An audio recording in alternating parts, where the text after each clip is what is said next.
Hello and welcome to Adarsh GS Lab. This is the second chapter of NCERT class 9th Geography in which we are going to talk about physical feature of India.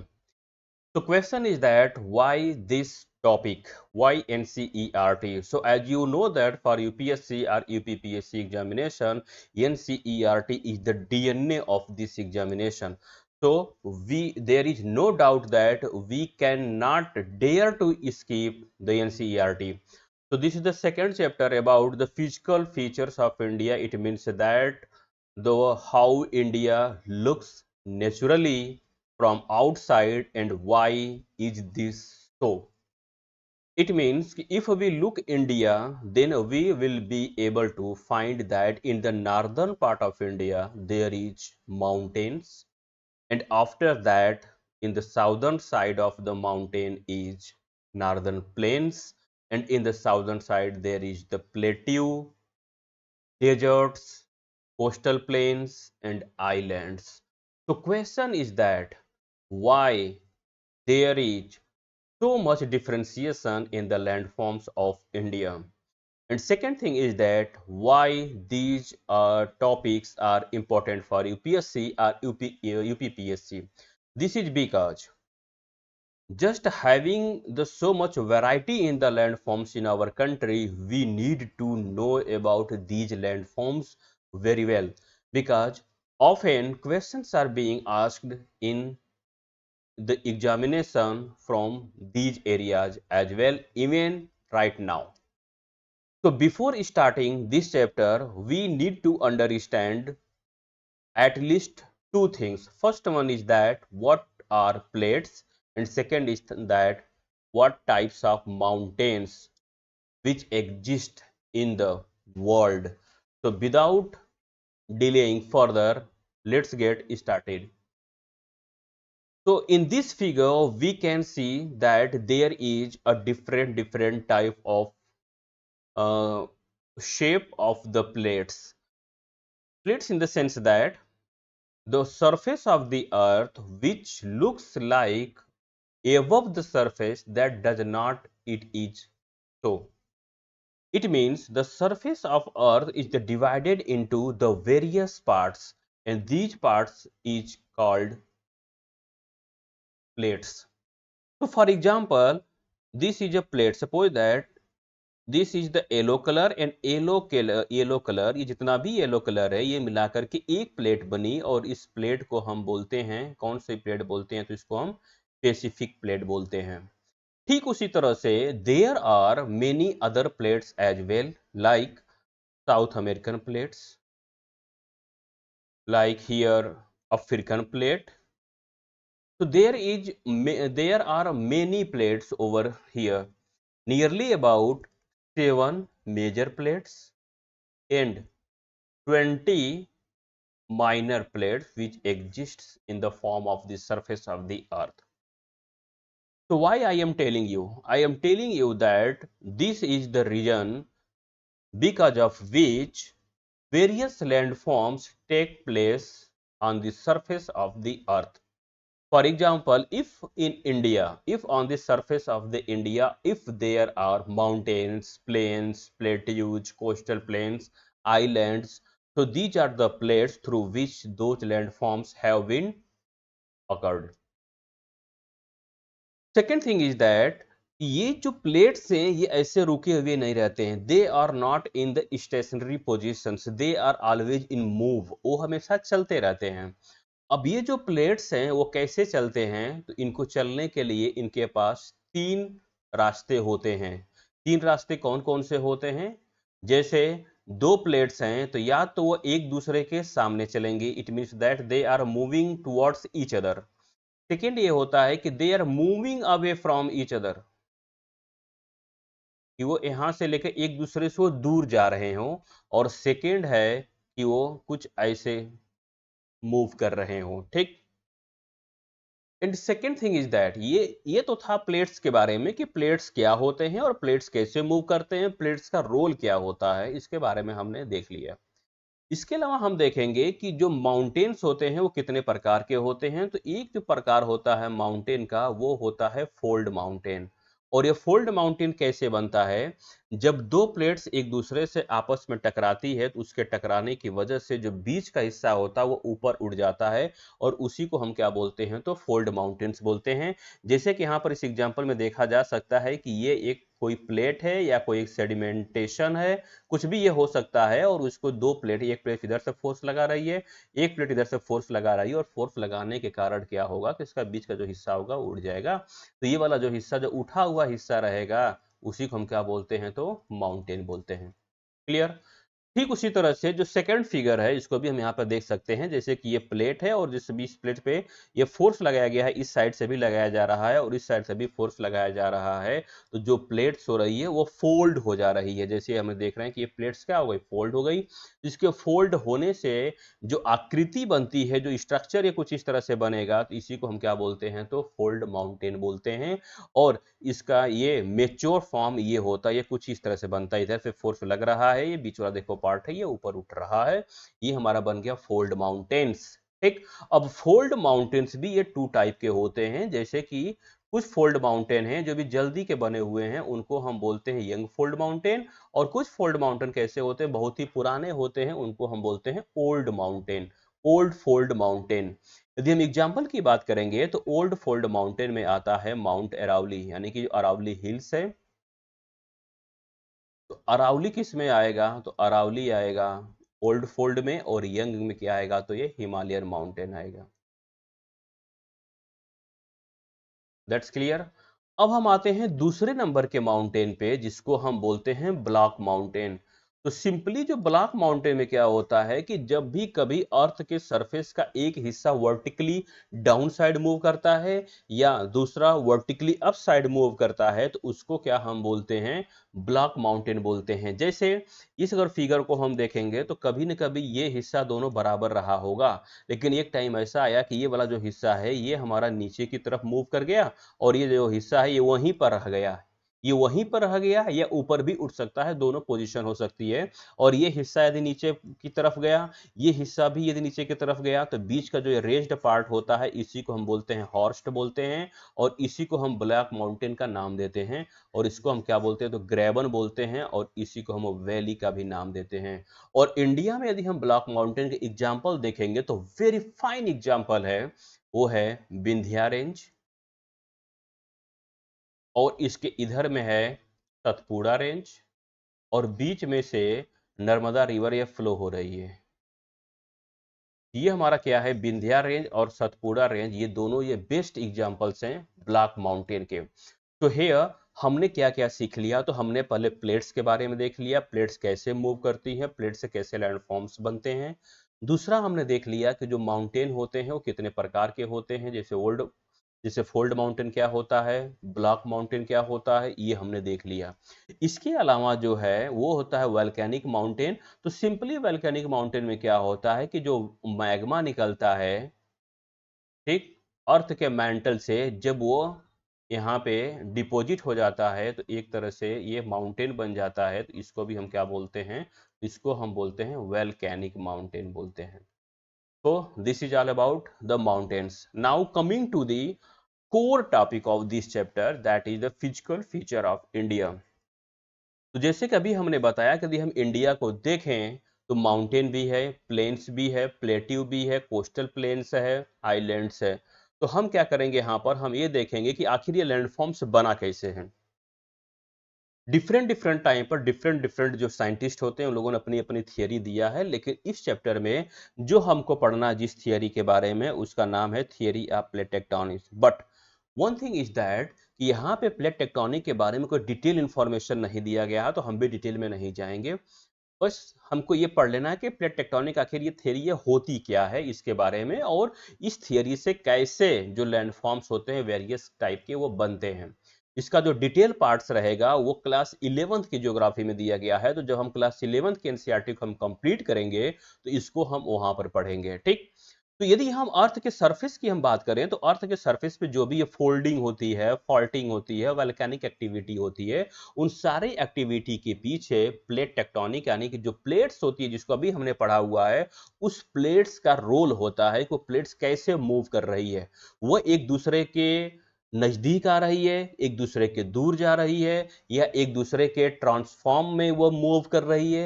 यानी जो plates का movement होता है और वो movement कितना rapid है, कितना स्लो है, उसकी इंटेंसिटी क्या है, उसके बेस पे अर्थ के सरफेस पे जो भी लैंडफॉर्म्स बने हुए हैं, वर्ल्ड के किसी भी कॉर्नर में बने हैं, वो उसी पर डिपेंड करता है कि प्लेट्स कैसे मूव की है। यहाँ पर एक छोटा सा एग्जांपल दिया गया है प्लेट्स के मूवमेंट के बारे में। जैसे ये दो प्लेट्स हैं, एक प्लेट इधर मूव कर रही है, एक प्लेट इधर मूव कर रही है। तो जब दो प्लेट्स एक दूसरे के जब पास आ रही हैं तो इसको हम बोलते हैं, जो ये बाउंड्री डेवलप हो रही है यहाँ पे, इस बाउंड्री को हम बोलते हैं कन्वर्जेंट बाउंड्री, क्योंकि बाउंड्री यहाँ पर दोनों प्लेट्स की वो कन्वर्ज हो रही है। जब बाउंड्री, जब दोनों प्लेट्स जब वो कन्वर्ज हो रही है तो उसको हम बोलते हैं कन्वर्जेंट बाउंड्री। ठीक उसी तरह से यहाँ पर जो ये प्लेट है, एक प्लेट यहाँ पर है, लेकिन ये ध्यान से देखिए, जो प्लेट है ये प्लेट एक दूसरे की दूर जा रही है। तो जब ये प्लेट एक दूसरे के दूर जा रही है, जो बाउंड्री है, इस बाउंड्री में देखिए तो वो डाइवर्ज बाउंड्री डेवलप हो रही है, यानी कि बाउंड्री एक दूसरे से दूर जा रही है। तो इसको क्या हम बोलते हैं, तो ये हमारा हो गया ये डाइवर्जेंट बाउंड्री है। और जब दो प्लेट्स एक दूसरे से दूर जाती है तो इसके बीच में रिफ्ट पैदा होता है। जैसे जो रिफ्ट वैली होती है, जो वैली बनती है, दो प्लेटों के एक दूसरे से दूर जाने के कारण ही बनती है। ठीक। अब उसी तरह से यहाँ पर हम देख लें तो एक प्लेट हमारे यहाँ है जो इस साइड में मूव कर रही है, और एक प्लेट बिल्कुल इस साइड है जो इधर से मूव कर रही है। तो दोनों वो ट्रांसवर्सली मूव कर रही है। अब इससे क्या हो रहा है कि जब ये ट्रांसफॉर्म बाउंड्री बनेगी, जब ये ट्रांसवर्सली जब ये मूव करेगी, तो कोई नया स्ट्रक्चर तो नहीं बनेगा अर्थ के सरफेस पे, बट उससे क्या हो सकता है कि अर्थक्वेक वगैरह आ सकते हैं, इसकी संभावना ज्यादा होती है। क्योंकि प्लेट जब फ्रिक्शन करेगी एक दूसरे से तो ट्रेमरिंग होना क्लियर रहेगा और उससे अर्थक्वेक आएगा। यहाँ पर हमने ये देख लिया कि जो प्लेट्स होती हैं वो कैसे मूव करती है। ठीक। इसके अलावा हमको ये देखना है कि जो आज की जो दुनिया है, जो आज के जो कंटिनेंट्स हैं, वो कैसे बने हैं, तो इसके बारे में भी हम देख लेते हैं।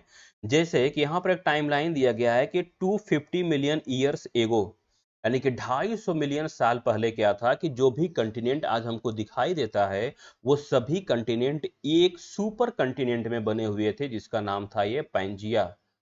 और जब ये पैंजिया केवल एक कंटिनेंट था तो रेस्ट ऑफ जो वाटर बॉडी जो बच गई, उस वाटर बॉडी को हम क्या बोलते हैं, तो पैंथालासा बोलते हैं। तो हमारे पास उस टाइम पर यानी कि 250 मिलियन साल पहले केवल दो चीजें हुआ करती थी, एक था पैंजिया और दूसरा था पैंथालासा। अब क्या हुआ कि टाइम के अकॉर्डिंग, जैसे जैसे ये टाइम बीतता चला गया,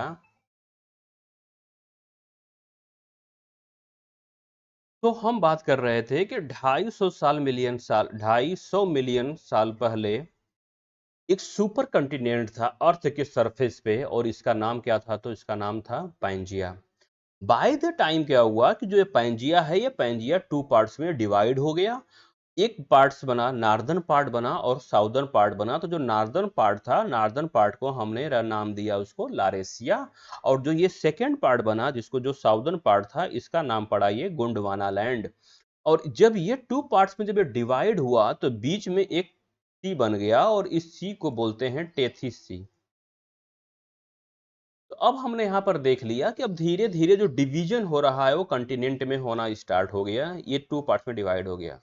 अब यहाँ पे किस प्रकार से क्वेश्चन बनता है, तो क्वेश्चन तो एक यही बन जाता है कि पैंजिया क्या था, पैंथेरा था। बहुत ही कॉमन चीज है, पहले के एग्जामिनेशन में पूछा जाता था, एंड इवन टुडे जो वनडे एग्जामिनेशन, तो such type of questions might be asked. But most important ये है कि जो इंडिया है वो किसका पार्ट है। तो यहाँ पर यदि हम देखें तो इंडिया पार्ट किसका, तो इंडिया गोंडवाना लैंड का पार्ट है।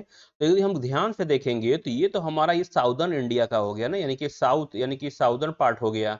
ये जो पूरा पार्ट है ये नॉर्दर्न पार्ट हुआ। तो by the time it might be possible that India was moving from the southward to northward. कि इंडिया कैसे मूव कर रहा होगा, तो साउथ से वो नॉर्थ की तरफ वो मूव कर रहा होगा, और मूव करने के कारण यानी कि जो इंडियन प्लेट है और जो बड़ी प्लेट है यानी कि यूरोप और एशिया को दोनों को मिलाने से जो यूरेशिया की प्लेट बनती है, जो हमने पहले स्लाइड में देखा हुआ, तो ये उससे जाकर के टकराएगी। और टकराने के कारण क्या होता है कि वेरियस जो लैंडफॉर्म्स होते हैं on the surface of the earth they take place. अब जैसे क्या हुआ कि हमारा गोंडवाना लैंड हमने पढ़ लिया, तो इंडिया किसका पार्ट है, तो गोंडवाना लैंड का पार्ट है। और जैसे ही इंडिया ये धीरे धीरे पास होते हुए यूरेशिया से टकराता है, यूरेशियन प्लेट से टकराता है, तो टकराने से डिफरेंट लैंडफॉर्म्स डेवलप होते हैं।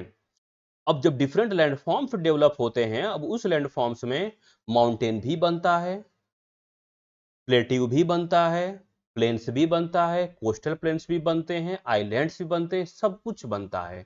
तो हम क्या करेंगे, एक एक करके सभी डिविजन्स को हम ध्यान से देखेंगे। तो यदि हम मेजर फिजियोग्राफिक डिविजन्स की यदि हम बात करें इंडिया को, तो एक जैसे बनता है कि ये हिमालयन माउंटेन्स बन गया, नॉर्दर्न प्लेन्स बन गया, पेनिनसुलर प्लेट्यू बन गया, Indian desert, coastal plains, islands. ये 6 मेजर फिजियोग्राफिक डिवीजन्स हैं, और ये क्वाइट इंपॉर्टेंट भी हैं किसी भी एग्जामिनेशन के लिए। तो अभी हम पहले क्लियर करेंगे इस वीडियो में केवल द हिमालयन माउंटेन्स को क्लियर करेंगे, because this is quite lengthy topic, ये बहुत ही लेंदी है, इसलिए इसको हम पहले कवर करेंगे। तो अगर हिमालयन माउंटेन्स की यदि हम बात करें, जैसे कि इस फिगर में दिया गया है, तो इस फिगर में यहाँ पर है ये नंगा पर्वत है, और नंगा पर्वत से लेकर के यहाँ पर देखिए नमचा बरवा है, तो ये यहाँ से लेकर के और यहाँ तक ये हिमालय की लेंथ है, और हिमालय की जो लेंथ है वो नियरली अबाउट है 2400 किलोमीटर की लेंथ है। और यदि हम इस फिगर को यदि हम ध्यान से देखें, तो जो इसकी चौड़ाई है, जो जम्मू एंड कश्मीर में जो इसकी चौड़ाई होगी, यानी कि जो वेस्टर्न हिमालयाज में जो चौड़ाई है, जो ब्रेड्थ है इसकी, जो विड्थ है, वो नियरली अबाउट होगी 400 किलोमीटर की। और जैसे जैसे ये हिमालय ये ईस्टर्न साइड की तरफ ये बढ़ रहा है, जैसे जैसे ये इधर को ये बढ़ता चला जा रहा है, वैसे वैसे क्या हो रहा है कि जो इसकी विड्थ है वो कम होती चली जा रही है, और यहाँ पे जो इसकी विड्थ हो जाएगी वो केवल 150 किलोमीटर तक की ये रह जाती है। ठीक, अब जब भी हमको ये माउंटेन्स को स्टडी करना होगा, तो इवन एग्जामिनेशंस में अब भी माउंटेन की जो वेरियस जो रेंजेज होती है उसके बारे में क्वेश्चन पूछ लिया जाता है। तो अब इस माउंटेन को प्रॉपर स्टडी करने के लिए हमारे पास दो तरीके हैं। पहला ये है कि इस माउंटेन को हम ये देखेंगे कि नॉर्थ से लेकर के साउथ में इसको कैसे डिवाइड किया गया है, ये हमने देख लिया। इसके अलावा हमको ये भी देखना है कि ये जो माउंटेन है इसको वेस्ट से लेकर के ईस्ट में कैसे डिवाइड किया गया है। ठीक, यानी कि एक पार्ट ये, एक पार्ट ये पार्ट, ये पार्ट और ये पार्ट, करीब करीब 5 पार्ट हैं। तो इसको कैसे डिवाइड किया गया है, किस बेस पर डिवाइड किया गया है, और उस डिवीजन में कौन कौन से रेंजेज आती हैं, उसके बारे में हमको स्टडी करना है। तो सबसे पहले हम क्या करेंगे, हम north to south Himalayan mountain के बारे में हम स्टडी करेंगे। ठीक, तो चलिए हम पहले ये देख लेते हैं कि ये हिमालयन माउंटेन के बारे में, नॉर्थ टू साउथ के बारे में हम क्या स्टडी करने वाले हैं। तो सबसे पहले ये है कि जो नॉर्दर्न मोस्ट जो रेंज है हिमालय की है, वो है हिमाद्री, जिसको हम बोलते हैं ग्रेट हिमालयाज भी बोलते हैं। क्या बोलते हैं, तो इसको हम ग्रेट हिमालयाज और इनर हिमालयाज भी बोलते हैं। हिमाद्री उसका हिंदी नेम हो गया।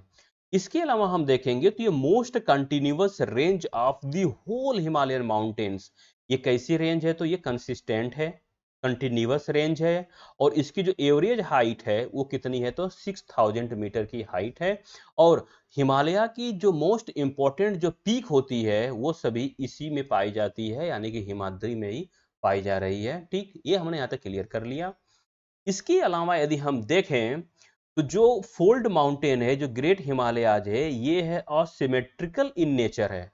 अब ये असिमेट्रिकल इन नेचर का क्या मतलब होता है, तो असिमेट्रिकल इन द सेंस, इसका मतलब ये हो गया कि जो हिमालय का माउंटेन है वो सिमेट्रिकल नहीं है, यानी कि जो इसका नॉर्दर्न साइड और उसका साउदर्न साइड दोनों बराबर नहीं है। जैसे जो हिमालय बना है, जैसे यदि हम देखें पहले कि हिमालय बना कैसे होगा, तो इसको मैं इस फिगर से इसको मैं बता दे रहा हूं। जैसे मान लिया कि ये सेडिमेंटेशन है जो टेथीस सी का है, इधर यूरेशियन प्लेट है जो भारी प्लेट है, और भारी प्लेट ये रुकी हुई रहेगी, ये चल नहीं पाएगी, उतना ये मूवमेंट नहीं कर पाएगी।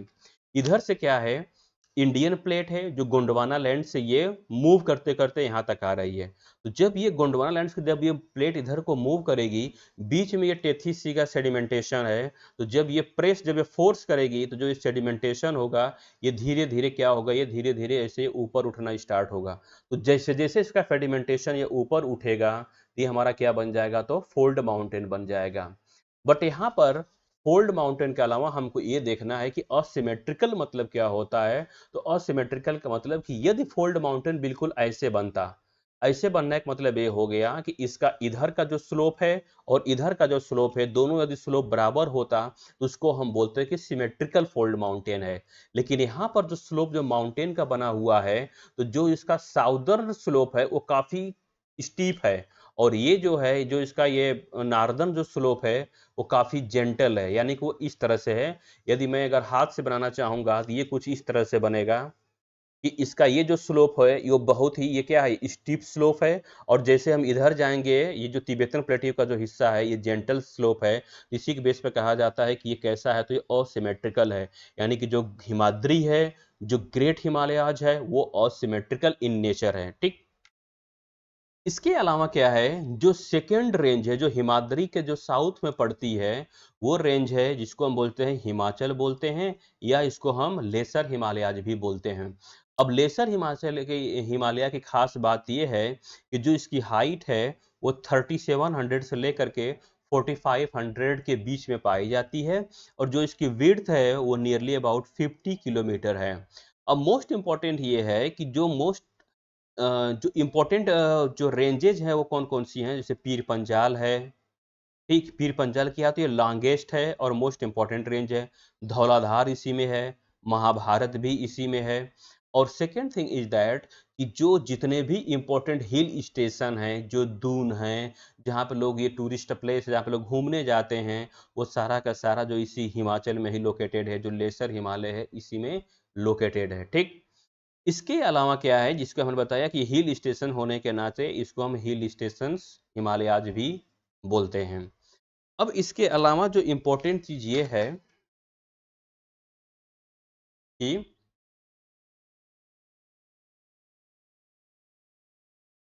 हिमाचल के बाद जो नेक्स्ट रेंज आती है वो आती है शिवालिक की। तो जो शिवालिक की रेंज है इसको हम आउटर हिमालयाज भी बोलते हैं, और ये इंपॉर्टेंट इसलिए है क्योंकि यहाँ पे जो माउंटेन की जो हाइट होती है वो नियरली अबाउट 900 टू 1100 मीटर की होती है, और जो इसकी विड्थ होती है वो नियरली अबाउट 10 टू 50 किलोमीटर की विड्थ होती है। अब ये जो शिवालिक बना हुआ है ये कुछ माउंटेन की वजह से नहीं बना हुआ है, ये केवल फुट हिल से बना हुआ है। जैसे माउंटेन डेवलप हो रहा था तो नीचे का जो फुट हिल्स होती है वो भी कुछ हिस्सा उसका ऊपर उठ गया, और सेकंड जो रिवर्स जो उधर से फ्लो होकर के आई तो उस रिवर के फ्लो होने से जो डिपोजिशन होता है उसको जमा होने से ये शिवालिक का निर्माण हो गया। और जो मोस्टली जो दून होते हैं जिसका नाम आप सुने होंगे, जैसे कि देहरादून हो गया, कोटली दून है, पाटली दून है, ये सभी दून कहाँ पाए जाते हैं, तो लेसर हिमालयज और आउटर हिमालयज दोनों के बीच में पाए जाते हैं।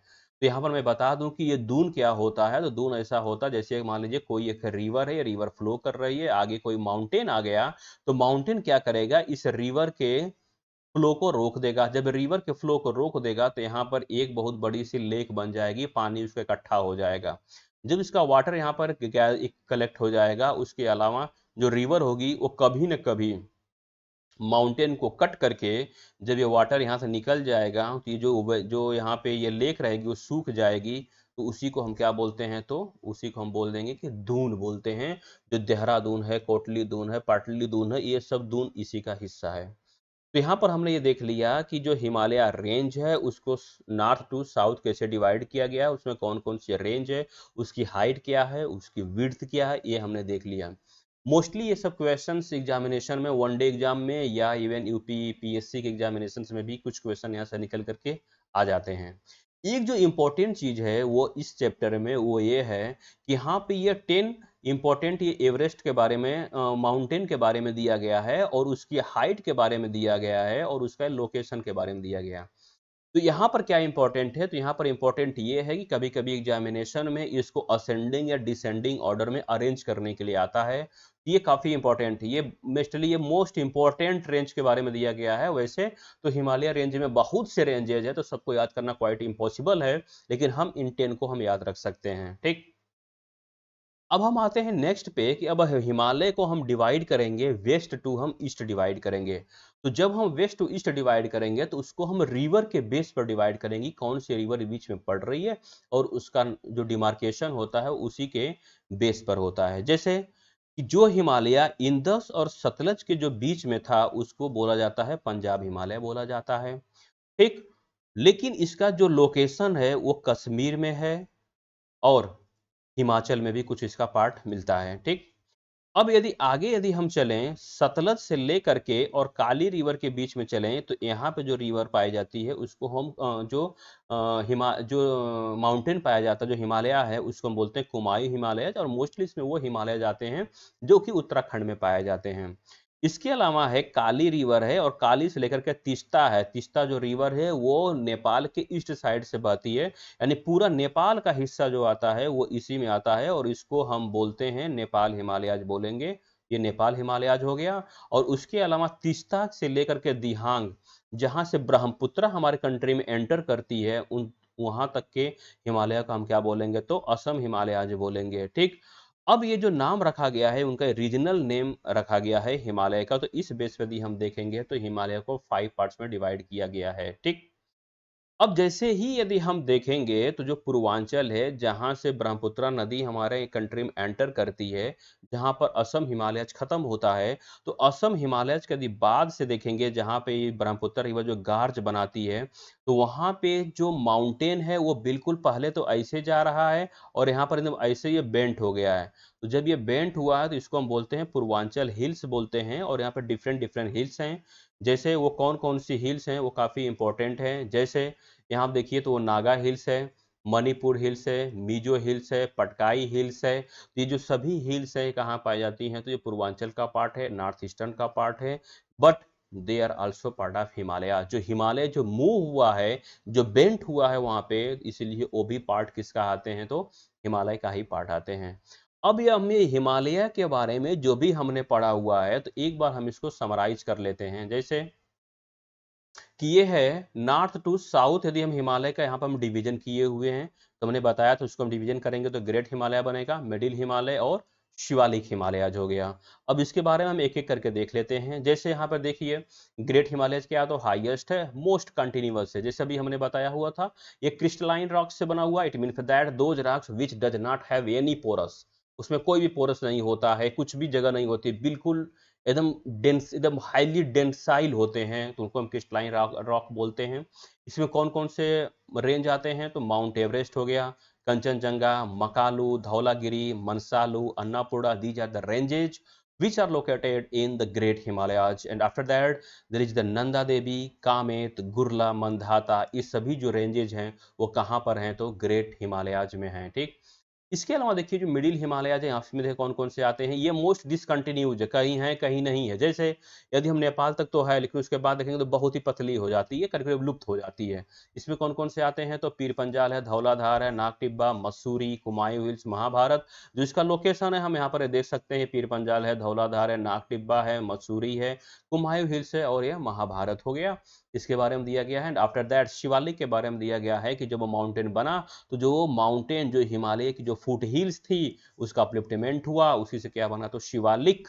और इसको बोला जाता है फ्लूवियल इन ओरिजिन बोला जाता है, और ये ग्रेट हिमालय नेपाल के बिल्कुल पास में है, और उसके बाद में डिसअपियर हो जाती है रिवर गंडक के बाद में। ठीक, अब यदि ईस्ट टू अगर वेस्ट में यदि हम डिवीजन करेंगे, जैसे हमने बताया था कि इसको हम क्या बोलते हैं, पंजाब हिमालय बोलते हैं, कुमायूं हिमालय, नेपाल हिमालय, सिक्किम हिमालय और असम हिमालय। ठीक, किसके किसके बीच में है, जो पंजाब हिमालय इंदस और सतलज के बीच में है, जो सतलज और काली के बीच में कुमायूं हिमालय जो उत्तराखंड में पाया जाता है, और नेपाल हिमालय में कौन सा, काली है, कोसी है, सिक्किम में कोसी हो गया, तीस्ता हो गया, असम हिमालय में तीस्ता और दिहांग हो गया। ठीक, अब इसको यदि हम डिवाइड करेंगे तो ये हमारा हो गया पंजाब हिमालय। इसमें क्या क्या पाया जाता है, देखिए काराकोरम रेंज है, ये यहाँ पे दिखाया गया कि ये काराकोरम रेंज हो गई। ये देखिए ये लद्दाख है, तो लद्दाख यहाँ पर लोकेटेड हो गया। ये है जास्कर, तो जास्कर देखिए रहे यहाँ पे है। पीर पंजाल, तो ये है पीर पंजाल यहाँ पे। इसके अलावा देखिए धौलाधार, तो धौलाधार कहाँ पे है, ये हो गया धौलाधार की ये रेंज है, ठीक। इसके अलावा देखो वैली है, दून है, लेक्स है। अब हम यहाँ पे थोड़ा सा रुकते हैं, क्वेश्चन कैसा पूछा जाएगा एग्जाम में। क्या ऐसा पूछा जाएगा कि धौलाधार किस में है, पंजाब हिमालय में है, नेपाल हिमालय में, असम हिमालय में? नहीं, पूछा जा सकता है, बट यहाँ पे मोस्ट इंपॉर्टेंटली ये है कि जो ये दिया गया जो ये रेंजेज है, इसको देता है कि north to south, south to north arrange करने के लिए देता है। तो इसको हमको याद रखना है कि कौन सी सबसे साउदर्न मोस्ट रेंज है, उसके बाद कौन सा है, या नॉर्दर्न मोस्ट कौन है, उसके बाद कौन सा आता है। तो यहाँ पर हमको जो इसका ऑर्डर है, north to south, south to north, ये हमको याद रखना है। ये एग्जामिनेशन पॉइंट ऑफ व्यू से बहुत इंपॉर्टेंट है, बहुत से क्वेश्चन से पूछे गए हैं। माइट भी इन फ्यूचर पूछा जा सकता है, यदि नहीं पूछा जाएगा तो कहीं कोई अगर स्टेटमेंट ऐसा आ रहा है तो हमको उसको सॉल्व करने में आसानी होगी। इसके अलावा यदि हम आए कुमायूं हिमालय में आए, तो यहाँ पे गढ़वाल हिमालयाज है वेस्ट में, ईस्ट में क्या तो कुमायूं हिमालयाज। इसी में देखिए नंदा देवी है, कामेत है, बद्रीनाथ, केदारनाथ है, गंगोत्री है। और आपको पता है जितना भी ये ग्लेशियर दिया गया है, जो गंगा रिवर है, यमुना रिवर है, सब यहीं से निकलती है, जैसे नैनीताल, भीमताल, ये सभी लेक्स हैं। जैसे ये गढ़वाल की हिल्स है, ये कुमायूं है, ये आपकी शिवालिक हो गई, ये ग्रेट हिमालय हो गया। तो जाहिर सी बात है कि बीच में क्या हो गया, तो ये हिमाचल रहेगा, लेसर हिमालय है, ठीक। उसके अलावा नेपाल हिमालय में हम देखेंगे तो जो सबसे बड़े माउंटेन है वो सभी नेपाल हिमालय में ही लोकेटेड हैं। जैसे देखा जाए तो ये धौलागिरी है, अन्नापूर्णा है, मनसालू है, ये माउंट एवरेस्ट है, मकालू है, कंचनजंगा है, ठीक। ये सभी हैं। ये काठमांडू जो वैली है ये भी इसी में पाई जाती है। सिक्किम हिमालय में केवल एक माउंटेन है जो क्वाइट इंपॉर्टेंट है, वो है कंचनजंगा है। और इसके अलावा जो जेलेप ला पास है यहाँ पे है, जो जेलेप ला पास इंपॉर्टेंट इसलिए है क्योंकि ये इंडिया, चाइना और भूटान ये ट्राई जंक्शन पर लोकेटेड है, ठीक। इसके अलावा ये असम हिमालयाज में अगर देखें तो यहाँ देखिए डाफला है, हिल्स, मीरी hills, Sabour hills, Mishmi hills. इसके ये डीफू पास है। तो डीफू पास क्यों इंपॉर्टेंट है, क्योंकि ये ट्राई जंक्शन है इंडिया, चाइना और म्यांमार। तो इंडिया, चाइना और म्यांमार, तो इसके लिए ये इंपॉर्टेंट हो गया। तो यहाँ तक हम लोगों ने ये देख लिया कि जो ये पार्ट है हिमालय का, वो कहाँ से कहाँ तक है, इसका डिवीजन क्या है, उसके बारे में हमने देख लिया। One thing which I want to make it clear here, that is about mountains. We have not only to know about the location of the different ranges or the mountains, but we have also to know about their sequence from north to south, from south to north, from west to east, yeah, east to west. Many times questions are asked in this form, that which is the northernmost, southernmost, or if there is if there are given 4 5 mountains and you have to rearrange it. So such type of questions even still are significant, so we cannot take a chance, so we have to prepare with that point of view. So it is all about Himalaya mountains. And after that, the after completing successfully Himalayan mountains, we are going to start the northern plains. So how northern plains are formed? Through which process? So first thing is that northern plains were formed due to the interplay of 3 rivers. Indus River, Ganga River and Brahmaputra River. इन तीनों river के इंटरप्लेइंग से बना हुआ है northern plains. क्योंकि ये जो river हैं, ये रिवर अपने साथ में ढेर सारी एलुवियल सॉइल लेकर के आई, इसको डिपॉजिट यहाँ पे की, जिससे जो सॉइल है वो फर्टाइल बनी। वाटर की सप्लाई वो निरंतर बनी रही, क्योंकि बहुत ढेर सारी रिवर्स यहाँ पर अवेलेबल हैं, सॉइल फर्टाइल है। ड्यू टू विच जो सेटलमेंट्स है ये यहाँ पे बहुत ही डेंसली लोकेट हुआ, यानी कि मोस्टली पॉपुलेटेड ये रीजन है। जो नॉर्दर्न प्लेन्स है वो उत्तर प्रदेश से लेकर के बिहार तक है। और यदि हम इसकी एरिया की बात करेंगे तो जो इसकी एरिया है वो nearly about 7 lakh square kilometre है, ठीक। तो 7 लाख स्क्वायर किलोमीटर है, और इसकी यदि हम लेंथ देखें तो 2400 किलोमीटर है। It means that the same length of the Himalayan range. And और इसकी यदि हम विड्थ की बात करेंगे तो ये 240 से लेकर के ये 320 किलोमीटर तक की इसकी रेंज है। और ये जैसा कि हमने बताया कि ये डेंसली पॉपुलेटेड ये फिजियोग्राफी के डिवीजन्स है, जिसमें क्या है तो ये रिच सॉइल कवर है, एडिक्वेट वाटर सप्लाई है, फेवरेबल क्लाइमेट है, और जिससे यहाँ पे जो एग्रीकल्चरली जो प्रोडक्टिव रीजन है ये यहाँ पे अवेलेबल है। ये पहला फैक्टर हो गया। दूसरा फैक्टर यहाँ पर ये बताया जा रहा है कि जब कोई रिवर फ्लो होती है, जैसे मान लें कि कोई रिवर फ्लो हो रही है, तो जब रिवर अपने स्टार्टिंग में फ्लो होती है तो उसके वाटर में वेलोसिटी बहुत ज्यादा होती है, स्पीड बहुत ज्यादा होती है। लेकिन जैसे जैसे रिवर ये आगे बढ़ती जाती है, जो इसकी स्पीड होती है वो स्पीड कम होती जाती है। तो जब ये इसकी स्पीड जब ये कम होती है तो वो डिफरेंट डिफरेंट स्ट्रीम में ये डिवाइड हो जाती है। जैसे हमने मान लिया कि ये एक स्ट्रीम में डिवाइड होगा, ये पार्ट इधर चला गया और ये पार्ट इधर चला गया, आगे दोनों फिर जाके मिल जाते हैं।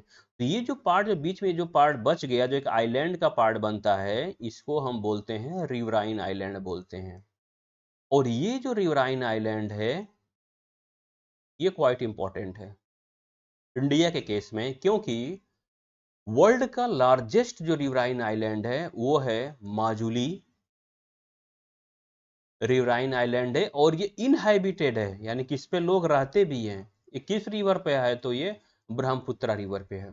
अब ऐसे जो क्वेश्चन है वो तो नो डाउट कि ये तो यूपीएससी या यूपीपीएससी में तो पूछा नहीं जाएगा, लेकिन हाँ वनडे एग्जामिनेशन के लिए इंपॉर्टेंट है, या ये भी पूछा जा सकता है, कोई एक स्टेटमेंट करके दे दिया गया किसी भी एग्जामिनेशन में तो उसके लिए काम का रहेगा। बस हमको प्राइमरली हमको ये अंडरस्टैंड करना है कि जो रिवराइन आइलैंड होते हैं क्या होते हैं, कैसे बनते हैं, और ये किस रिवर में है, सबसे बड़ा है। ठीक।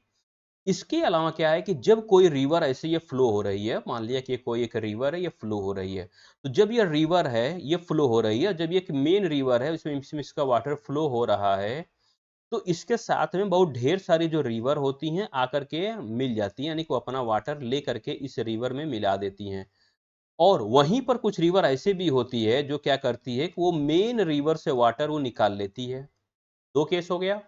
ये क्या रिवर कर रही है कि अपना वाटर मेन रिवर में लाकर कंट्रीब्यूट कर रही है, दूसरे साइड में जो रिवर है वो मेन वाटर की रिवर निकाल ले रही है। तो जो ये कंट्रीब्यूट कर रही है उसको हम बोलते हैं ट्राइब्यूचरीज, और दूसरे साइड में जो रिवर उससे पानी ले जा रही है उसको हम बोलते हैं डिस्ट्राइब्यूचरीज। ये क्लियर हो गया। इसके अलावा यहां पर एक चीज और इंपॉर्टेंट है, और जो काफी इंपॉर्टेंट है वो है कि जैसे हमने बताया कि जो नार्दर्न प्लेन से वो तीन रिवर के इंटरप्ले से बना हुआ है, Indus river, Ganga river, Brahmaputra river. तो यदि हम इंदस रिवर के साथ में जाएंगे तो वहां पे इंदस रिवर की 5 उसके ट्राइब्यूचरीज हैं। तो 5 ट्राइब्यूचरीज हैं, तो जैसे यदि कोई रिवर यहाँ पर ये फ्लो रिवर हो रही है, ठीक, ये कोई रिवर ऐसे फ्लो हो रही है, ठीक उसी तरह से ये कोई दूसरी रिवर भी आकर के फ्लो हो रही है, तो बीच में जो एक स्थान जो ये बच जा रहा है इसी को हम बोलते हैं दो आप बोलते हैं। अब इसको हम दो आप क्यों बोलते हैं? दो का मतलब हो गया टू, और आप का मतलब हो गया वाटर। तो यानी कि ये जो प्लेस है, this place is surrounded by two reverse, that's why this is called दो आप। ठीक। अब इसके अलावा एक चीज बहुत इंपॉर्टेंट है, वो ये है कि प्राइमरली यदि हम देखेंगे प्लेन्स में तो हमको ऐसा दिखता है कि नहीं सब कुछ बराबर है, सब कुछ सही है, कोई लैंडफॉर्म्स का वेरिएशन नहीं है। बट इंटरेस्टिंगली प्लेन एरिया में भी यहाँ पे बहुत ढेर सारे क्या हैं, तो हमको वेरिएशन देखने को मिलता है। अब हम देख लेते हैं कौन कौन सी वेरिएशन है। जैसे ये मान लिया कि ये माउंटेन है, जैसे कि हम उत्तर प्रदेश में रहते हैं तो उत्तर प्रदेश के नॉर्दर्न साइड में माउंटेन है, और अभी से बात है कि सब माउंटेन है। तो माउंटेन के साथ में जब कोई रिवर फ्लो होकर के आती है तो वो अपने साथ में वो ढेर सारे रॉक्स या पेबल्स लेकर के आती है, और जो ये रॉक्स और पेबल्स जो लेकर के आ रही है वो माउंटेन के फुट हिल्स पे ला करके उसको डिपॉजिट कर देती है। और जब ये डिपॉजिट कर देती है तो जो इसकी विड्थ होती है ये नियरली अबाउट होती है 8 टू ये 16 किलोमीटर की होती है। और जब कोई रिवर इसमें ये फ्लो करती है तो जाहिर सी बात है कि इन पेबल्स के बीच में ये जगह होती है, तो जगह होती है, और जब रिवर उसमें जब एंटर करती है तो वो डिसअपियर हो जाती है, यानी कि बीच में जो ये जगह होती है उसमें से वाटर निकल जाता है, और ऊपर से देखने पर ऐसा लगता है कि river seems to be disappeared. तो जो ये डिसअपियर हो जाती है, जिस एरिया में ये डिसअपियर होती है, जहां पर ये पेबल्स की पूरी बेल्ट है, इसी को हम बोलते हैं भाभर। ये क्लियर हो गया? भाभर में जहां पे रिवर डिसअपियर हो जा रही है तो उसके कुछ किलोमीटर, यानी कि मान लिया कि अगर इसकी विड्थ है 8 टू 16 किलोमीटर है, तो 8 टू 16 किलोमीटर के बाद फिर से जब रिवर होती है ना, वो रिवर इमर्ज होती है। तो जब वो रिवर इमर्ज होती है तो ये जो पूरी एरिया होती है ना, ये स्वैम्पी एरिया हो जाती है, यानी कि दलदली टाइप का रहती है। और ये जो स्वैम्पी एरिया होती है, इसी स्वैम्पी एरिया को हम बोलते हैं तराई एरिया। क्या बोलते हैं? तो ये हमारा हो गया तराई। तो यहाँ पर हम दो लैंड फॉर्म्स पढ़ लिए, एक तरह से भाबर पढ़ लिए, दूसरा हम पढ़ लिए तराई। अब इसके अलावा क्या है, जो दो चीज और इंपॉर्टेंट है कि जैसे कोई रिवर यदि फ्लो हो रही है, अब ये रिवर फ्लो हो रही है, ये इसकी कैचमेंट एरिया है। तो यदि फ्लड कभी आता है, और फ्लड हमने मान लिया कि इसे कैचमेंट एरिया तक, ये यहाँ तक फ्लड आ रहा है, जहां तक हमेशा न्यू एलुवियल सॉइल आकर के डिपॉजिट होती रहती है, उसको हम बोलते हैं खादर। और जहां पे जो ओल्ड एलुवियल सॉइल है, जहां पर कभी फ्लड नहीं आती है, एलुवियल सॉइल डिपोजिशन नहीं होता है हाल फिलहाल में, उसको हम बोलते हैं बांगर। तो यहां पर हमने ये 4 टर्म्स देख लिया। पहला हमने देखा भाभर देख लिया, तराई देख लिया, खादर देख लिया, बांगर देख लिया। Once again I am going to revise it. Bhabar, जिसमें रिवर डिसअपियर हो जा रही है, why? Just because of pebbles. Second Terai, where rivers are reappeared. और third one Khadar, where there is new alluvial soil is coming every year, that's called khadar. And those places, those soil where there is no alluvial soil in recent times, that's called Bangar area. ये हमारे 4 ये terms हो गए, ये हमको पता होने चाहिए, ठीक। इसके अलावा हमने पढ़ लिया कि ये कांकर के बारे में हम पढ़ लेते हैं। कांकर क्या होता है? तो ये जो सॉइल है बांगर की, वो कैलकेरियस होती है, ठीक, और उसको हम क्या बोलते हैं? तो कांकर। और जो ये न्यूअर डिपॉजिट्स होती है, जिसको हम क्या बोलते हैं? खागर। इसी कांकर को हम क्या बोलते हैं? इसी को हम बांगर भी बोलते हैं।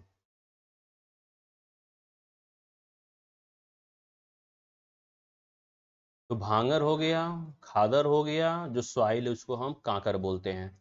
अब दो चीज हमने पढ़ लिया, अब हम आते हैं पेनिनसुलर प्लेट्यू पे। तो हम यहाँ पर देख लेते हैं कि पेनिनसुलर प्लेट्यू क्या होता है। तो पेनिनसुलर प्लेट्यू क्या होता है? तो ये एक टेबल लैंड स्ट्रक्चर होता है, जो किससे कंपोज होता है? तो क्रिस्टलाइन, इग्नियस और मेटामॉर्फिक रॉक से। ये इंपॉर्टेंट है कि जो पेनिनसुलर प्लेट्यू है वो किसका बना हुआ है। तो याद रखें, क्रिस्टलाइन, इग्नियस और मेटामॉर्फिक रॉक से मिलकर के बना हुआ है। ये चीज इंपॉर्टेंट है। और ये सबसे ओल्ड लैंड मॉस है, क्योंकि ये गोंडवाना लैंड का बना हुआ है।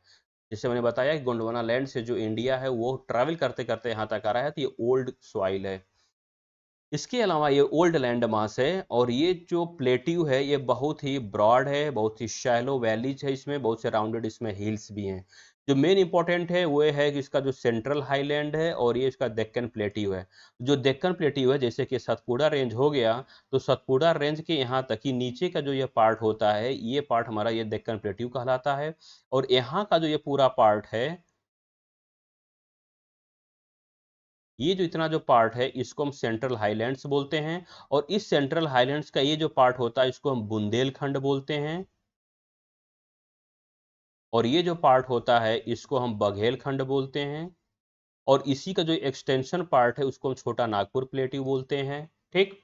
ये यहाँ तक ये क्लियर है। इसमें से ढेर सारे रिवर्स वगैरह भी निकलती हैं, लेकिन अभी हमको केवल ये चीज, तीन चीज जानना है, ठीक। बुंदेलखंड, बघेलखंड के बारे में हमने जान लिया। इसके अलावा जो है इंपॉर्टेंट में ये होता है कि जैसे यदि हम ये डेक्कन प्लेट्यू के बारे में पढ़ेंगे, तो डेक्कन प्लेट्यू में जब ये पढ़ेंगे तो हमको दो सैंडविच दिखेगा। एक हमारा दिखता है, ये वेस्टर्न घाट दिखता है, जो इसके यानी कि अरबियन सी और इसके बीच में पड़ता है। और दूसरा ये हो गया कि जो बंगाल की खाड़ी और इसके बीच में पड़ रहा है डेक्कन प्लेट्यू को, इसको हम बोलते हैं ईस्टर्न घाट, और इसको हम बोलते हैं तो वेस्टर्न घाट। तो यदि हम ईस्टर्न घाट और वेस्टर्न घाट को यदि हम ध्यान से देखेंगे, तो हमको यहाँ पे कुछ चीजें दिखाई देगा। जैसे कि जो वेस्टर्न घाट है उसकी हाइट नियरली अबाउट 1600 मीटर है, और जो वे ईस्टर्न घाट है वो है 600 मीटर। ये कुछ ऐसे क्यों हो गया? तो ये कुछ ऐसे इसलिए हो गया क्योंकि जब इंडियन प्लेट यूरेशियन प्लेट से जब वो टकराई, तो टकराने के बाद सपोज दैट कि पहले प्लेट ऐसी होगी, हुई रही होगी, जो हमारा दक्कन प्लेट्यू है, लेकिन टकराने के बाद इसका जो स्लोप है कुछ ये इस तरह से हो गया। इस तरह का होने का मतलब ये हुआ कि ये वाला जो हिस्सा ये ऊपर उठा हुआ, ये हिस्सा जो है वो नीचे हो गया, यानी कि इसकी जो हाइट है वो 1600 हो गई, और इसकी जो हाइट हो गई वो 600 मीटर हो गई। अब इसमें क्या है, जो मोस्ट इंपॉर्टेंट ये है कि जो ईस्टर्न घाट है वो डिसकंटिन्यूअस है, यानी कि यहाँ से लेकर के यदि यहाँ तक हम देखेंगे तो कहीं पर माउंटेन है, कहीं पर हिल्स है, कहीं पर नहीं है। वो दो कारणों से है। पहला ये है कि जो मोस्टली जो रिवर्स है, जितनी भी जो लॉन्ग रिवर्स हैं, वो सभी ईस्टर्न साइड की तरफ बहती हैं और उस माउंटेन को कट कर दी हैं। That's why the eastern Ghat is discontinuous. और यदि हम वेस्टर्न घाट की बात करेंगे तो ये बिल्कुल यहाँ से ले करके और यहाँ तक ये बिल्कुल कंटिन्यूअस है, और बीच बीच में केवल कुछ गैप मिलते हैं, जैसे कि थाल घाट, भोर घाट, ये केवल गैप हैं, जिसको हम बोलते हैं पास बोलते हैं, वहां से हम पास कर सकते हैं एक दूसरे जगह से। इसके अलावा यदि हम यहाँ से ले करके और हम गोवा तक जाएंगे तो उसको हम बोलते हैं कोंकण कोस्ट बोलते हैं। और गोवा से लेकर के यहाँ तक कर्नाटका तक हम जाएंगे तो इसको हम कन्नड़ा कोस्ट बोलते हैं। और यहाँ तक कन्नड़ा से लेकर के और कर्नाटका से लेकर के यदि हम केरला तक आएंगे तो इसको हम बोलते हैं मालाबार कोस्ट बोलते हैं। सिमिलरली यहाँ पर यदि हम देखेंगे तो जो आंध्र प्रदेश है यहाँ तक एरिया, इसको हम नार्दर्न सरकार बोलते हैं। और यहाँ से लेकर के यहाँ तक का जो पार्ट होता है उसको हम कोरोमंडल कोस्ट बोलते हैं। अगेन क्वेश्चन इज दैट कि Coromandel coast is located in which ghat, Eastern Ghat, Western Ghat, both, none. ऐसे क्वेश्चन पूछे जाते हैं ये वनडे में या कभी कभी यूपीपीएससी में भी पूछे जाते हैं। अब यदि हम माउंटेन की यदि हम बात करेंगे वेस्टर्न घाट में, तो वेस्टर्न घाट से यदि हम साउथ से जैसे जैसे यदि हम नॉर्थ से जैसे जैसे हम साउथ की तरफ आते चले जाएंगे, वैसे वैसे जो माउंटेन की जो हाइट होती है वो बढ़ती हुई चली जाती है। और यहाँ पे दो इंपॉर्टेंट माउंटेन हैं। एक है अनाईमुड़ी, जिसकी हाइट है 2695 मीटर है। ठीक उसी तरह यहाँ से डोडा बेटा हिल्स आती है। और यहाँ पे जो ईस्टर्न घाट की जो सबसे हाईएस्ट हिल है वो है महेंद्रगिरी है।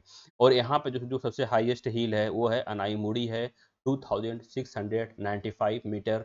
ये मेनी टाइम्स कभी कभी ये पूछ लिया जाता है या कभी कभी मिलाने के लिए आ जाता है, तो ये हमारा बेसिक्स है, तो एटलीस्ट का हमको बेसिक्स तो पता ही होना चाहिए। ठीक, इसके अलावा यदि हम इस पूरे फिगर में यदि हम ध्यान से देखेंगे तो हमको कुछ चीज़ें देखने को मिल जाएगी। वो कौन कौन सी चीज़ें हैं वो हम देख लेते हैं। जैसे कि यहाँ पर ये हिंदू कुश माउंटेन है, ये पामीर नाथ है। ये हिंदू कुश माउंटेन और ये कुंडुल माउंटेन दोनों का जो यहाँ पे ज्वाइंट होता है, इसी को हम पामीर नाथ बोलते हैं। और ये जम्मू कश्मीर के नॉर्थ साइड में ये लोकेटेड है। ये अरावली रेंज है। और ये यहाँ पर ये मालवा प्लेट्यू है। ये विंध्या रेंज हो गया, ये सतपुड़ा रेंज है। दोनों के बीच से नर्मदा रिवर बह रही है। ये दोनों के बीच से देखिए नर्मदा रिवर बह रही है, और नर्मदा रिवर पर भी वो सरदार सरोवर डैम है। तापी रिवर यहाँ से निकल रही है, बैतूल रिवर से बैतूल प्लेटू से निकल रही है, तो इसको हम पढ़ेंगे जब हम ड्रेनेज सिस्टम पढ़ेंगे। यहाँ पर क्या है, ये महादेव हिल्स है। ये छोटा नागपुर प्लेट्यू है। इसके अलावा ये हमने पढ़ा हुआ था ईस्टर्न घाट्स। ये देखिए ये नीलगिरी हिल्स है। तो यानी कि जो ईस्टर्न घाट वेस्टर्न घाट दोनों कहाँ मिलते हैं, तो नीलगिरी हिल्स में मिलते हैं। और ये जो बिल्कुल इसका जो कार्डमम हिल्स है वो वेस्टर्न घाट का पार्ट है, लेकिन ये ईस्टर्न में जाके मिलता नहीं है, ये साउदर्न मोस्ट हिल है ये। ठीक, इसके अलावा यहाँ पे ये जो है तीन हिल्स हैं जो मेघालय में है, गारो है, खासी है, जैंतिया है। जो ये छोटा नागपुर प्लेट्यू का ही हिस्सा है, लेकिन बीच में जो ये रिवर है गंगा रिवर और ये ब्रह्मपुत्र रिवर दोनों कट कर दी हैं, तो यहाँ पे गैप आ गया, लेकिन ये भी इसका एक एक्सटेंशन ये फॉर्म है। ठीक, तो आई थिंक ये जो पेनिनसुला प्लेट्यू है वो हमारा क्लियर हो गया है। Now come to Indian desert. तो अगर इंडियन डेजर्ट की बात करेंगे तो इंडियन डेजर्ट में जो खास बात ये है कि ये अरावली के वेस्ट में लोकेटेड है। कहाँ पर लोकेटेड है, तो अरावली के वेस्ट में लोकेटेड है। और ये अंडुलेटिंग सैंडी प्लेन्स हैं जहाँ पे बारिश बहुत ही कम होती है, लेस देन 150 मिलीमीटर की बारिश होती है। और यहाँ पर लो वेजिटेशन है। Why low vegetation, because the undulating sandy dune sandy soil है, फर्टाइल नहीं है, एरिड क्लाइमेट है, कुछ वहाँ पे होता नहीं है, तो लो वेजिटेशन हो गया। और जो वहाँ पे रिवर है वो रिवर ऐसी होती हैं कि जो सीजनल होती हैं, वो ऑटोमेटिक जब बारिश होती दिखाई देंगी, अदरवाइज जो डिसअपियर हो जाती हैं। लूनी एक इंटरेस्टिंग रिवर है, जो एक मात्र वहाँ पे इंपॉर्टेंट रिवर है, और लूनी किसी भी सी में जाकर के नहीं मिलती है। ये अरावली माउंटेन अरावली हिल से निकलती है, कुछ दूर आगे तक जाती है और वहीं पर ये डिसअपियर हो जाती है। और this is the one and the only reverse which has the two types of water, fresh water and salty water. when it is flowing in on the mountains of the Aravalli, then it is the fresh, but when it comes to the deserts, then it gets salt. That's why it becomes salty. तो लूनी जो river है वो salty river और fresh river ये दोनों होती है, और यहाँ पे बहुत ढेर सारे बर्चन्स पाए जाते हैं जो क्रिसेंट शेप्ड सैंड ड्यून्स होते हैं। ठीक, ये हमारा क्लियर हो गया, इससे ज़्यादा कुछ खास नहीं है। कोस्टल प्लेन्स में हम देख लेते हैं क्या क्या चीज़ें हैं यहाँ पे। तो अरबियन सी है और बे ऑफ बंगाल है, जहाँ पर पीछे हम बात किए थे। वेस्टर्न घाट यानी जिसको हम वेस्टर्न कोस्ट बोलते हैं। ठीक, और इसके बाद अरबियन सी है, ये एक नैरो प्लेन होता है। उसके अलावा फिर ये हमने कोंकण के बारे में बात किया, कन्नड़ा के बारे में बात किया था, मलाबार कोस्ट के बारे में हमने पीछे बात किया था। नार्दर्न सरकार हमने देख लिया था, कोरोमंडल कोस्ट हमने देख लिया है। लेक चिल्का इंपॉर्टेंट है। लेक चिल्का कहाँ पर है, तो उड़ीसा में है, और ये एक लार्जेस्ट साल्ट लेक है। ठीक, the largest salt water lake in India, ये चीज क्वाइट इंपॉर्टेंट है, ये कभी कभी क्वेश्चन पूछ लिया जाता है। इसी तरह से पुलिकट लेक के बारे में पूछा जाता है, जो किस स्टेट में है, तो आंध्र प्रदेश और तमिलनाडु के बीच में है। और यदि हम आइलैंड की बात करेंगे तो आइलैंड है ये, और आइलैंड हमारे कंट्री में दो हैं, एक है लक्षद्वीप और दूसरा है अंडमान एंड निकोबार। लक्षद्वीप का नाम पहले लक्षद्वीप नहीं था, इसको चेंज किया गया 1973 में। पहले इसका नाम था मिनिकॉय, लक्काडाइव, मिनिकॉय, अमिनडाइव, ये इसका नाम था पहले, लेकिन 1973 में इसको चेंज कर दिया गया। जो इसकी पूरी एरिया है, वो इसकी एरिया कितनी है, तो ये 32 स्क्वायर किलोमीटर की है। कावारत्ती इसका एडमिनिस्ट्रेटिव हेड है। और यहाँ पे क्या पिट्टी आइलैंड है जो इंपॉर्टेंट है, यहाँ पे बर्ड सेंचुरी है, ये क्वाइट इंपॉर्टेंट फैक्ट है। इसके अलावा ये कोरल आइलैंड है जो लक्षद्वीप है, ये कैसे बना हुआ है, तो ये कोरल पॉलिप से बनता है। कोरल पॉलिप्स क्या होते हैं, ये शॉर्ट लिव्ड माइक्रो ऑर्गेनिज्म होते हैं। जब ये मरते हैं तो उसकी स्केलेटन होती है वो जम जाती है, और उसके बाद उसके जो न्यू जनरेशन आती है उसके ऊपर आती है, वो वहाँ पे जम जाती है। तो ऐसे वो जनरेशन टू जनरेशंस वो यहाँ बन जाता है क्या, कोरल्स, पॉलिप्स जो कोरल्स बन जाते हैं। जैसे मान लिया यहाँ पे ये कुछ कोरल्स हैं, यहाँ पर उनकी एक कॉलोनी है, तो ये कोरल्स की कॉलोनी रह रहे हैं। अब सपोज दैट कि ये मर गए, मरने के बाद क्या होता है, जो उनका स्केलेटन है, जो उनकी हड्डियां हैं, वो हड्डियां तो यहीं पे रहेंगी। अब इनकी जो अगली जनरेशन आएगी वो उन हड्डियों पे रहेगी, ऐसे करके वो रहने लगेंगे। फिर ये मरेंगे, फिर अगली जो जनरेशन आएगी वो इनकी हड्डियों पर आकर रह जाएगी, और फिर उसके बाद क्या होगा, ये उनके हड्डियों पर आकर रह जाएंगे। तो ये जो पोलिप्स होते हैं शॉर्ट लिव्ड होते हैं, और ऐसे करते करते करते करते ये पूरा, यदि ये जो ये सी का सरफेस है, यदि ये इसको क्रॉस कर जाता है ऐसे करके, तो यही हमारा क्या बन जाता है, तो आइलैंड बन जाता है। ठीक, उसके अलावा जो नेक्स्ट इंपॉर्टेंट है वो है बंगाल में, बे ऑफ बंगाल में, वो है अंडमान और निकोबार आइलैंड है। ये साइज में बिगर है, टू पार्ट्स में डिवाइड है, अंडमान में है और निकोबार में। निकोबार इसका साउथ पार्ट होता है। और इसके अलावा यदि देखा जाए तो ये ग्रेट डाइवर्सिटी यहाँ पर है, फ्लोरा एंड फाना भी पाए जाते हैं। और मोस्ट जो इम्पोर्टेंट यहाँ पर ये है कि ओनली एक्टिव वैल्केनो है that is Barren Island is found in Andaman and Nicobar island. तो मेरे ख्याल से कि this is all about all the physiographic major physiographic divisions of India. अब हमें क्या करना है, इस पूरे चैप्टर को पढ़ने के बाद, जब जैसे ही हम इसको पढ़ लिए, तो पढ़ने के बाद हमें कुछ खास काम करना है। वो क्या है वो हम बता दे रहा हूँ। जैसे सबसे पहले हम क्या करेंगे कि जो मेजर फिजियोग्राफिक डिवीजन जिसमें डिवाइड किया गया था, जैसे कि पहला हो गया हिमालयन। तो जो ये हिमालय हो गया, तो हिमालय के बारे में हमको पढ़ लेना है। कैसे पढ़ना है, तो हिमालय को हमको टू पार्ट्स में इसको डिवाइड करिए। ये नॉर्थ टू साउथ में इसका क्या डिवीजन था, इसके अलावा वेस्ट टू ईस्ट में इसका क्या डिवीजन था, इसके कौन कौन से नाम थे, तो इसका हमने नाम याद रख लिया। कौन कौन से रेंजेज होती हैं वो रेंज का नाम याद रख लिया। और इसको नॉर्थ टू साउथ अरेंज कर लीजिए, इसको भी नॉर्थ टू साउथ अरेंज कर लीजिए, ईस्ट टू वेस्ट अरेंज कर लीजिए। ये अरेंज करने का हमारा एक तरीका होना चाहिए। एग्जाम में कोई भी क्वेश्चन इस पे आ रहा है तो हम उसको सॉल्व कर सकें। ये हम हिमालय के बारे में पढ़ लिए। ठीक उसी तरह से फिर आएगा हमारा नॉर्दर्न प्लेन्स आएगा। तो नॉर्दर्न प्लेन्स की एरिया हम जैसे कि हमने ये देख लिया कि ये 7 लाख स्क्वायर किलोमीटर है। इसके अलावा यदि हमने ये देखा कि इसकी हमने लेंथ देख लिया तो 2400 मीटर है। इसकी चौड़ाई कितनी है, तो 240 से लेकर के 320 तक है। इसके अलावा कि ये this it forms just because of interplay of the three reverse. कौन कौन सी रिवर है, तो इंदस रिवर से बना हुआ है, गंगा रिवर से बना हुआ है और ब्रह्मपुत्रा रिवर से बना हुआ, ये हमने देख लिया।